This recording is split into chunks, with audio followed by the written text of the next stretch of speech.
Les éditions Thelem présentent un enregistrement intégral de La Cité hantée de Douglas Preston et Lincoln Child, lu par Stéphane Cornicard. La Cité hantée. À ma fille Véronica, Lincoln Child. À Brady Nickerson et Mike Requa, Douglas Preston. Chapitre 1.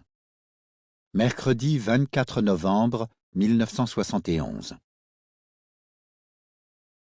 C'était un euphémisme de dire que Flo Schaffner était mécontente de l'uniforme que la compagnie Northwest Orient imposait désormais à ses hôtesses.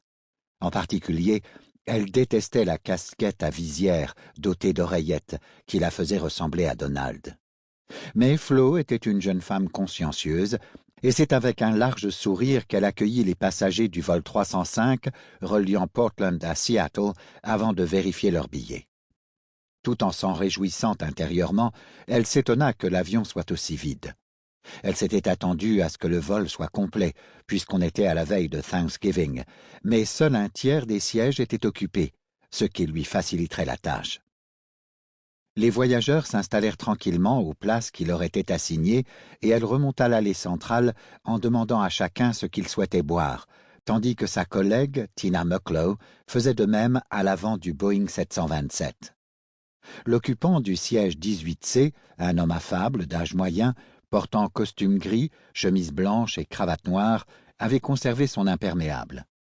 Flo connaissait son nom, pour avoir mémorisé l'identité et le numéro de siège des quelques passagers dont elle avait contrôlé le billet. « Que puis-je vous proposer, Monsieur Cooper ?» L'intéressé commanda un bourbon allongé au 7-Up, qu'elle s'empressa de lui servir, et il lui tendit un billet de $20. « Vous n'auriez rien de plus petit par hasard ?»« Non, désolé. » Elle lui promit de lui rapporter la monnaie un peu plus tard, en entendant William Scott, le pilote que tout le monde surnommait Scotty, donner l'ordre au personnel navigant de se préparer pour le décollage. La jeune femme verrouilla la porte arrière et s'installa sur le strapontin qui lui était réservé, à quelques mètres de l'occupant du siège 18C. Le Boeing gagna la piste et décolla à l'heure prévue, 14h50, entamant le vol d'une demi-heure qui lui permettrait de rallier Seattle. Alors que l'appareil atteignait son altitude de croisière et que s'éteignait le voyant des ceintures de sécurité, le passager du 18C adressa à Flo un signe de la main. Elle s'approcha, persuadée qu'il souhaitait commander un autre bourbon, mais il se contenta de lui tendre une enveloppe. Sample complete. Ready to continue?